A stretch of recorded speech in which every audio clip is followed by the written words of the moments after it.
Hello students, welcome back to your YouTube channel Education Under Knowledge. Today I am going to teach you periodic classification of elements, that is chemistry. In this, scientists why require to classify the elements? Why? About that I am going to explain you. Okay. Elements की different classes में या classify करने की आवश्यकता क्यों पड़ी?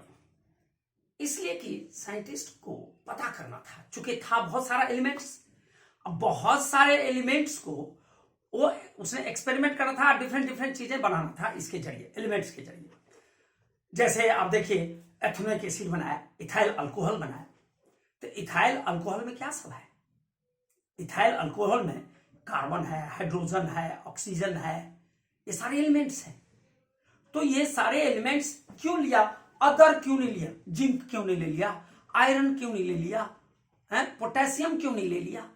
इसलिए कि उनके नेचर का पता चल जाए कि कौन सब एलिमेंट्स एक जैसे नेचर का है, एक जैसी प्रॉपर्टी है, तो वहां से उनको सुविधा हो जाएगी कि उनको पता रहेगा कि अरे ये प्रॉपर्टी मिल रही है, ये प्रॉपर्टी फलाने जगह में, फलाने सेटअप में है, अब वहां से एलिमेंट उठा लो, फलाना एलिमेंट उठा लो। तो वो इजी हो करने के लिए क्लासिफिकेशन से क्या हो जाता है, इजीली हम ले सकते हैं कि इस ग्रुप में इस नेचर का एलिमेंट है, इस प्रॉपर्टीज का एलिमेंट है, तो वहां से उठा लो। तो इसीलिए ये आवश्यकता पड़ी कि क्लासिफाई कर लो एलिमेंट्स को पहले। तो अब क्लासिफाई करने के लिए सबसे पहले डोबराइनर, जो हमारे यहां पर दिया हुआ है, डोबराइनर थे, इन्होंने तीन एलिमेंट्स लिया पहले और उनको डाउनवर्ड में इंक्रीजिंग एटॉमिक मास के ऑर्डर में अरेंज किया। इंक्रीजिंग एटॉमिक मास के ऑर्डर में डाउनवर्ड में एलिमेंट तीन लिया और इंक्रीजिंग एटॉमिक मास के ऑर्डर में अरेंज किया। जैसे देखिए, ये है लिथियम, ये है सोडियम और ये है पोटेशियम। तो उन्होंने पहले लिथियम लिया जिसका 6.9, फिर सोडियम 23, फिर पोटेशियम 39। तो ये यूनिट लिखा है मैंने। तो ये ऑर्डर देखिए, एटॉमिक मास है, ये एटॉमिक मासेस है, इंक्रीजिंग ऑर्डर है। तो उन्होंने इंक्रीजिंग ऑर्डर किया और इसको उन्होंने क्या कहा, 3 लिया, इसलिए इसको ट्राइड कहा। तो अब इसमें इन्होंने ये भी कहा, एक तो increasing atomic mass downward direction कहा एलिमेंट्स का, और दूसरी बात ये कहा कि जो मिडल एलिमेंट के लेफ्ट और राइट में जो एलिमेंट्स हैं, मिडल एलिमेंट ये हो गया, इसके लेफ्ट और राइट में, ऊपर और नीचे कह लीजिए, जो एलिमेंट्स हैं उनके एवरेज एटॉमिक मास निकाल के, और जो आया आंसर वह एटॉमिक मास मिडल एलिमेंट का होना चाहिए रफली। उन्होंने रफली शब्द जोड़ा। किसने जोड़ा? डोबराइनर ने ये रफली शब्द जोड़ा। तो अगर आप निकालिए इसका एवरेज कैसे निकालते हैं? जैसे आप लोग जानते होंगे एवरेज मीन निकालते थे, तो मीन को भी हम एवरेज ही कहते हैं। तो उसमें क्या है, जितने भी दिया है उस सबको ऐड करिए, जितना नंबर है उससे डिवाइड कर दीजिए। यहां पर इन दोनों को हम ऐड करें, क्योंकि ऊपर और नीचे वाले का मुझे एवरेज निकालना है, जैसे कि डोबराइनर ने कहा। तो 6.9 प्लस 39 और 2 को मैं ऐड कर रहा हूं, इसलिए 2 से डिवाइड कर रहा हूं। तो ये 45.9 हो गया और 2 से डिवाइड किया तो 29.95 यूनिट ये लगभग आया। तो ये नियरली किसके आया? इक्वल 23 के नियरली इक्वल आया। तो मिडल एलिमेंट का एटॉमिक मास कितना हो गया? 23, वो भी रफली नियर अबाउट आया। तो ये कहना किसका था? डोबराइनर का। लेकिन डोबराइनर का प्रिंसिपल और एलिमेंट के लिए सेट नहीं बैठा, और चूंकि इन्होंने रफली कहा था जबकि हमें एक्यूरेटली होना चाहिए, इसलिए ये कामयाब नहीं रहे डोबराइनर। अब चलते हैं, इसके आगे आए न्यूलैंड ने एक्सपेरिमेंट किया और इन्होंने ये किया कहा कि हर 8वें एलिमेंट का जो प्रॉपर्टी होगा वह फर्स्ट एलिमेंट से मिलता जुलता होगा, सिमिलर होगा। ये न्यूलैंड ने कहा हर 8वें एलिमेंट का, जैसे हम यहां से काउंट करें, दिखाता हूं, जैसे यहां से मैं काउंट करूं, ये है हाइड्रोजन, इस पर आ रहा है, नजर देखो, ये आ रहा है, आ रहा है। तो जैसे इसमें आप देखेंगे कि ये हाइड्रोजन है, तो हाइड्रोजन से यहां काउंट करिए 1 2 3 4 5 6 7 8, तो 8वां क्या आया, फ्लोरीन। तो हाइड्रोजन और फ्लोरीन का सिमिलर प्रॉपर्टी होगा। ऐसे ही अब यहां लिथियम से गिनिए, काउंट करेंगे तो लिथियम से 1 2 3 4 5 6 7 8, देखिए 8वां सेम ग्रुप में आ रहा है, सेम टेबल में आ रहा है। अगर आप यहां से काउंट करेंगे बी से, तो यहां से काउंट करिए 1 2 3 4 5 6 7 8, तो देखिए ये फर्स्ट और 8th सेम टेबल में आ रहा है। और ये न्यूलैंड ने निकाला, लेकिन न्यूलैंड ने डोब्राइनर का एक प्रॉपर्टी लिया, वो था इंक्रीजिंग एटॉमिक मास। तो ये जो डोब्राइनर ने लिया था वही न्यूलैंड ने लिया, लेकिन न्यूलैंड का यह कामयाबी केवल और केवल ये कुछ एलिमेंट तक होके सीमित रहा, लेकिन इनका प्रॉपर्टीज बाद में चल के जब से साइंटिस्ट आए तो इनके प्रॉपर्टीज में भी डिफरेंट पाया गया। जैसे कोबाल्ट है, निकेल है, तो ये कोबाल्ट और निकेल का फ्लोरीन वगैरह से प्रॉपर्टी मिलता ही नहीं है, ये इससे कोसों दूर है। तो इस जबकि इन्होंने एक ही स्लॉट में रख दिया है, तो ये गलत किया इन्होंने। प्रॉपर्टी डिफरेंट है लेकिन स्लॉट सेम है, तो इसीलिए जबकि क्या होना चाहिए, इन्होंने ही कहा था कि फर्स्ट एलिमेंट की प्रॉपर्टी, और इन्होंने एक आधार लिया था म्यूजिक में जिसको ऑक्टेव कहा इन्होंने जैसे सारे गौम पद निशा, तो देखिए सा है, रे गौ म प द नी सा, तो 8वां आ सा और पहला सा, यानी दोनों सेम चीज है, अर्थात प्रॉपर्टी सेम होगा। इस आधार पर उन्होंने लिया, ये म्यूजिक में होता है। इसीलिए इन्होंने अपने लॉ को न्यूलैंड लॉ ऑफ ऑक्टेव कहा, न्यूलैंड लॉ ऑफ ऑक्टेव कहा, क्योंकि सा यहां भी है, सा यहां भी है, जैसे मैंने ये इसमें दिखाया, देखिए ना 1 2 3 4 5 6 7 8, तो हर 8वें नंबर के एलिमेंट जो होंगे उनका जो प्रॉपर्टी होगा वो पहले नंबर पर जो एलिमेंट है उससे सिमिलरिटी होगा, सेम होगा, तो उसकी प्रॉपर्टी एक ही जैसा होगा। तो हर 8वें का, ये किसने कहा, न्यूलैंड ने कहा। और इसमें ये हर जगह कामयाब नहीं रहे, और इन्होंने कुछ एलिमेंट्स को जिनकी प्रॉपर्टी नहीं मिल रही थी उनको भी सेम स्लॉट में रख दिया। जैसे कोबाल्ट को इन्होंने रख दिया, निकेल को इन्होंने रख दिया, तो ये इनसे गलतियां हुई।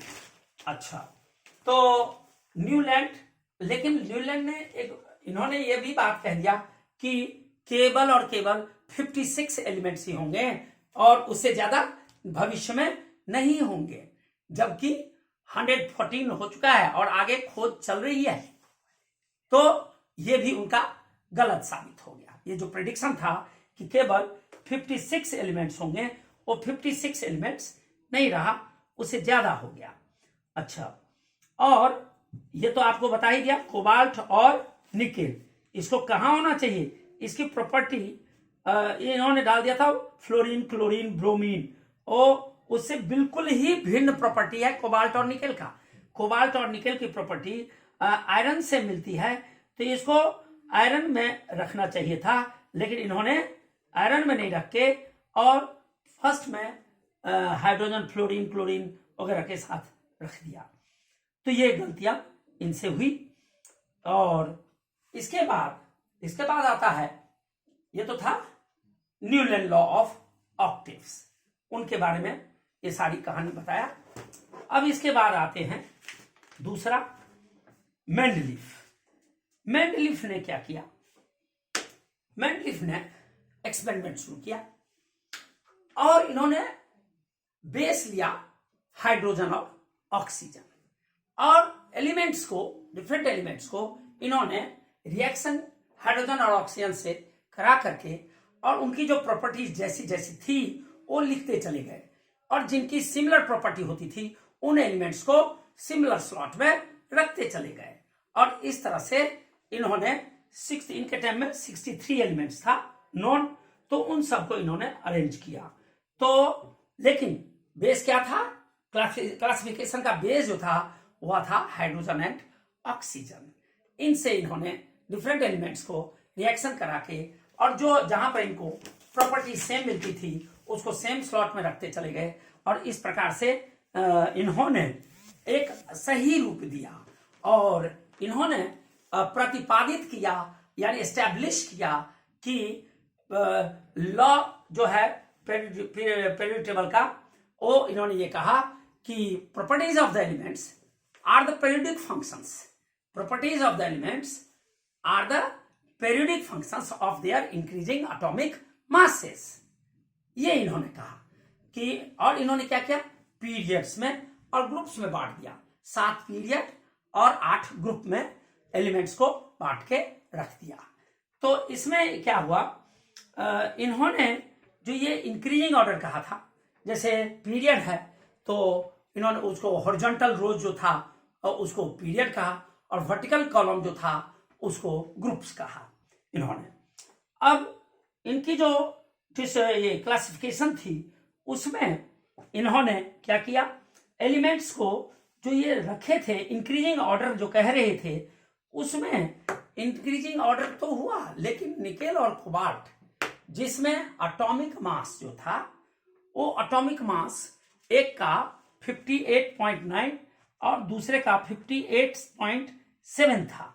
तो 50 जैसे कोबाल्ट था तो कोबाल्ट का 58.9 और निकेल था तो निकेल का 58.7। तो पहले क्या होना चाहिए, पहले 58.7 होना चाहिए, उसके बाद इंक्रीजिंग एटॉमिक मास का ऑर्डर है तो 58.7 पहले होगा, 58.9 उसके बाद में होगा। लेकिन इन्होंने क्या किया, वहां पर गड़बड़ कर दिया, 58.9 पहले लिख दिया और 58.7 बाद में लिख दिया। तो यहां आके इनका जो प्रिंसिपल था कि ये जो कहते थे कि एटॉमिक मास के इंक्रीजिंग ऑर्डर में हमने अरेंज किया है, तो इनका गलत साबित यहां पर हो गया। दूसरी बात और क्या हुआ, तो और इन्होंने वैसे काम इन्होंने बहुत किया, इन्होंने ही ग्रुप्स में बांटा और पीरियड्स में बांटा, और हर 8th एलिमेंट को इन्होंने भी कहा कि उनकी प्रॉपर्टी फर्स्ट से मिलनी चाहिए, सिमिलर होनी चाहिए। लेकिन इनमें यह गड़बड़ी हो गई कि निकेल और कोबाल्ट के केस में उल्टा पुल्टा हो गया और एटॉमिक मास यहां पर आगे गड़बड़ हो गया। और दूसरी बात यह हो गया कि जब आइसोटोप का पता चला तो आइसोटोप का पता चलने पर जो आइसोटोप क्या है, उसमें 2 एटॉमिक मास और सेम डिफरेंट एटॉमिक मास और सेम एटॉमिक नंबर होता है। जैसे कार्बन है, कार्बन का एटॉमिक मास 12 और 14 होता है, 12 और 14 होता है कार्बन का। तो पहले अरेंजमेंट कैसे हुआ था, एक ही एटॉमिक मास था, सबका एक एक था, और उसी के इंक्रीजिंग के आधार पर इन्होंने किया था, जिसमें निकेल और कोबाल्ट पर आके ये रुक गए थे, गड़बड़ कर दिए थे, और एक ही था एटॉमिक मास। लेकिन अब क्या हो गया, 2 एटॉमिक मास हो गया। अब 2 एटॉमिक, जैसे वो है क्लोरीन है, उसका 35 भी है और 37 भी है, और जैसे कार्बन का 12 है और 14 है, और नाइट्रोजन का उसका भी 14 है। तो अब प्रॉब्लम ये आ गई कि नाइट्रोजन का 14 लूं कि कार्बन का 14 लूं कि कार्बन का 12 लूं, माने टोटली केओस हो गया, क्योंकि आइसोटोप का डिस्कवरी हो गया था। और इस कारण से इनकी जो टेबल थी, इनकी धज्जियां उड़ गई। और भी बात था कि ये हाइड्रोजन को सही प्लेस नहीं दे पा रहे थे। हाइड्रोजन फर्स्ट ग्रुप से भी मिल रहा था, और जैसे अल्कली होने के कारण फर्स्ट से भी मिल रहा था, और क्योंकि फर्स्ट में अल्कली मेटल्स है, और ये इलेक्ट्रोनेगेटिव होने के कारण ये 7th ग्रुप से भी मिल रहा था, क्योंकि ये डायटॉमिक है और सेवेंथ में जो है वो भी डायटॉमिक है, क्या है, Cl2 है, I2 है, Br2 है, ऐसे ही H2 है। तो ये वहां से टैली कर रहे थे, तो इसलिए मेंडलीफ चक्कर में पड़े थे कि इसको हम फर्स्ट में रखें या सेवेंथ में रखें। फाइनली वो तो नहीं ढूंढ पाए। अच्छा, मेंडलीफ का एक और था कि इन्होंने 3 जगह छोड़ा था पेरियोडिक टेबल में कि एका एल्यूमिनियम, एका सिलिकॉन, एका बोरोन, ये 3 नाम रखा था। इन्होंने संस्कृत का वर्ड दिया था एका एका करके, क्योंकि ये खोज नहीं पाए थे। तो इसकी डिस्कवरी बाद में चल के साइंटिस्ट ने किया और वहां पर उनको मिला गैलियम, जर्मेनियम, स्कैंडियम। ये एलिमेंट्स 3 एलिमेंट्स का ही खोज हो सका। वो जो 3 जगह छोड़े थे पेरियोडिक टेबल में मेंडलीफ ने, तो वो 3 एलिमेंट का वहां पर अरेंजमेंट हो गया। ये आपको याद रखना है। क्या सब कहा, गैलियम, स्कैंडियम और जर्मेनियम, तो ये सब वहां पर 3 रखा गया। अब आते हैं कि मेंडलीफ ने एक और बात की कमी छोड़ी थी कि बाद में चल के जो ये नोबल गैसेस हैं, तो नोबल गैसेस उस समय खोज हुई नहीं थी, इन्होंने खोज नहीं किया था, लेकिन इसने इनके पेरियोडिक टेबल को डिस्टर्ब नहीं किया। यहां तक ठीक था कि नोबल गैसेस जो है वो अलग में रख दिया गया, क्योंकि उसकी बाद में डिस्कवरी हुई, क्योंकि ये एटमॉस्फेयर के वेरी लो जोन एयर क्षेत्र में पाया गया और इसलिए इसको लेट डिस्कवरी हुई। और ये नॉन रिएक्टिव था, इसलिए इसको अलग ग्रुप में रख दिया गया और इसीलिए इनके पेरियोडिक टेबल को डिस्टर्बेंस नहीं हुआ। लेकिन डिस्टर्बेंस कब हुआ, जब आइसोटोप की डिस्कवरी हुई, जब डिफरेंट एटॉमिक मास हो गया और सेम एटॉमिक नंबर रहा। जैसे कार्बन का एटॉमिक नंबर 6 है, 6 है, चाहे एटॉमिक मास 12 हो या 14 हो। जैसे क्लोरीन है, तो क्लोरीन का एटॉमिक नंबर 17 है, लेकिन एटॉमिक मास 35 भी है, 37 भी है। तो इसीलिए इनको फिर डिस्टर्बेंस हो गया कि जो एक हमें मिला था एटॉमिक मास, उसी को इंक्रीजिंग के आधार पर करे थे और उसमें ये प्रॉब्लम आ रही थी कि हाइड्रोजन को फर्स्ट में रखूं या सेवेंथ में रखूं।